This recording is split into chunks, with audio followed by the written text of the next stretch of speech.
Welcome to ACD Combatives, your combatives and control tactics channel. Please like, subscribe, and share.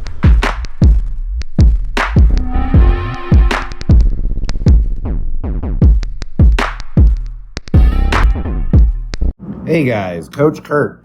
So this came up in a control tactics forum the other day.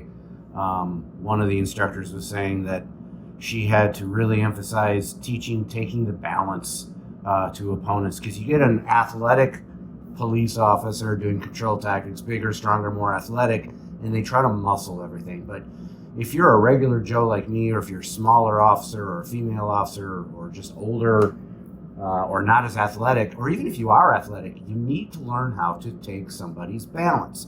The most important aspect of throwing or taking somebody down is taking the balance. And there's 8 directions, as you can see here.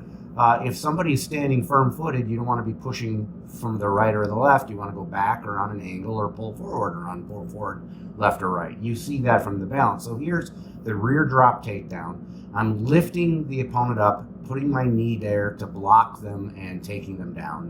Not a lot of people are good at break falls, so I use this demo. Since I've got your attention, and there's an importance of handcuffing, I'm going to throw this little demo in here. So it doesn't matter where you do this, from whatever kind of takedown. They're on their stomach and their hands are underneath their chest. I like to use my elbow, same as throwing. You off balance or disalign the spine. You're not cranking the spine. You're just taking the maneuverability out of it. That allows you to scoop the hand out. You see I'm doing it from the other angle. I've left this in because the concepts are similar to taking balance on their feet. You're taking somebody's ability to be athletic on the ground. But here we are again, slow motion. You're lifting with your legs, not your back. Again, don't worry about what kind of throw it is. It's the concept of kazushi, or taking the balance. I'm lifting them up. It only has to be an inch off the ground, and that way they have no way of keeping their balance. And I put my knee out and trip them. I love this foot stomp takedown because it's a great way to demo what I'm talking about. I'm trapping their foot. And he's strong forward and he's strong backwards, but he's not strong on an angle. See, he'd be strong like this. I'm putting my foot down and I'm just pushing on an angle. And I'm going to demonstrate that again. You see, I left my foot up off his foot, because if you leave your foot on top of the foot all the way to the ground, they can hurt their ankles. So for training purposes, you don't want to do that. See how I just tried to off balance somebody who's able to catch himself? Now, if I trap that foot, there's the 8 directions of off balancing we were talking about. He's not strong on the back angle. So that's the direction of the foe. I'm trapping the front foot.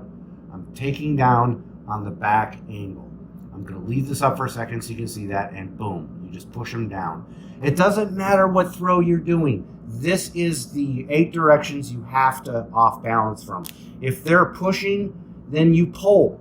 And you that way they're pushing with their power and you're pulling with your power, and he will overextend and he'll be off balance. If he's pulling, you push. You get the idea. This is the circle throw. I call it the Captain Kirk. At least that's what we call it in the Army.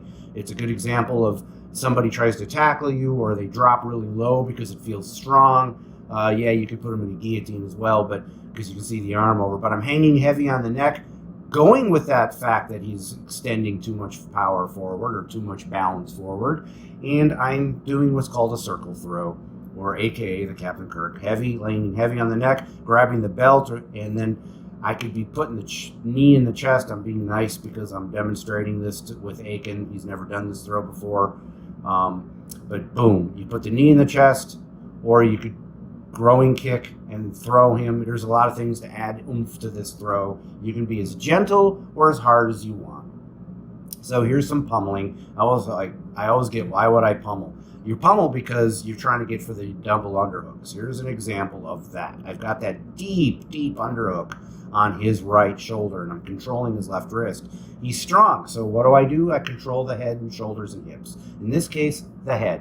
Where the head goes, the body must follow. And I'm saying I can do that by using the hand. I can use the double plum position, or the Thai double hand neck position. It's called the plum in Muay Thai. And I'm controlling the head. These are all demonstrations of me controlling the head. So I've stepped outside, I'm controlling the arm, and I trip him. Because his forward balance is going off to an angle, and I'm able to trip him. Again, don't focus on the throw. Focus on what I'm doing and how I'm off balancing him. I just need him. that got his energy going another direction, that allowed me to do the underhook, and then pop his foot out from under him, taking away his stability. Everything I do is taking away the stability. Watch his head. Where the head goes, the body must follow. I'm controlling his head and shoulder. I'm taking the head down to the knee, and I'm just bringing the leg up to trip him. There's the knee to help off balance him. I've got him in a headlock. You don't want to stay there very long because the headlock is easy to defend if you know what you're doing. But I'm there to twist his body and take his head off balance. Where the head goes, the body must follow. Here it is from the knees.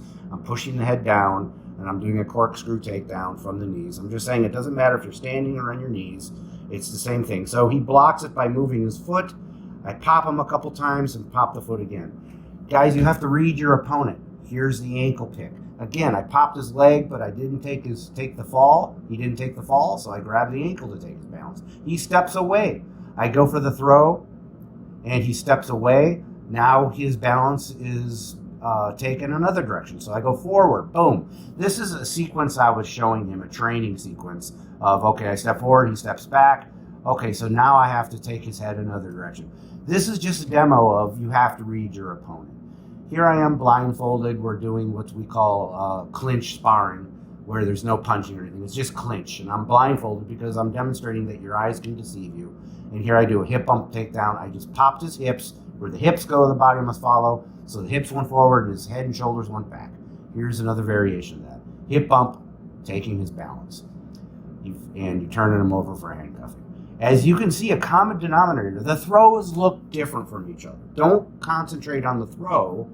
Concentrate on what I'm doing. I'm dropping, controlling the waist, and then just putting a foot out and sacrificing myself, dropping down onto my butt and taking him down. This is a good way to demonstrate it. Outside leg sweep. If you try to take the back leg in this position, you're giving him your balance. You do not want to do that. You want to take the balance from the lead leg. Here I am going from the outside, directing the head, and taking the sweep on the outside. What if you want to take the lead leg, or he's strong from the front? Then I need to take his balance by moving him, forcing him to step forward. He throws that punch, I block, I do my knee to the stomach, I pull him forward. There, I took his balance, right there. He's putting all his weight on that lead leg. Here it is from another example. As again, you can't try to just sweep him. He'll take you down. See, he has my balance. I don't have his. So how do I avoid that? I go to the outside. Maybe that's not as easy. Maybe it's from a punch. Boom, I clinch, knee to the stomach, pull him forward so I can take his balance, sweep the leg out. Guys, I love using that as a demonstration of how to take balance. Here I am saying, you don't want to be slamming to the back of the knee. You can hurt your opponent's knee that way. It's fine on the street, but when you're training with each other, be gentle as possible, calf to calf. You see how my foot is a paintbrush on the mat? That's how you train it. Otherwise, people hurt themselves all the time doing it. And here I am saying, yeah, you can also help off balance by using the forearm on the head. I'm using the elbow on the head. Here he is grabbing my vest, and I'm swooping under and taking a body lock takedown. See if you can see the balance taking, the kazushi taking in this situation. He's connected to me with gripping my vest. Very common in law enforcement. Someone grabs the vest. See how I'm preventing him from continuing to back up? My knee goes behind his leg, and he literally trips himself by continuing to back up into my leg. This is a wrist lock. That's still kazushi, taking somebody balanced to put him in that position, but it's neither here nor there. Don't worry about that. Here I am. See how I twisted and stepped under his balance, making him in a circular position, taking his balance. See if you can see the kazushi, the taking of balance. Here it is with him. He's overextending. I'm able to lift him up, get under his balance, get him up on the balls of his feet, and take his balance. Submission, throws, it doesn't matter. You have to take balance. I hope this was helpful, guys, because I see it all the time in control tactics. I call it the white belt mentality. Everybody has that energy, they're nervous, they spaz out, they use their athleticism. And if you're way bigger than your opponent, great, no problem. But if you're an average Joe like me or a smaller officer, you need to know the technique. You need to think through the technique until it becomes second nature. And the only way to do that is the 8 directions of off balance. Please take that in consideration. Everybody like, subscribe, and share. Please stay careful and safe out there. Take care, everybody. Let's roll. Hey, let's be careful out.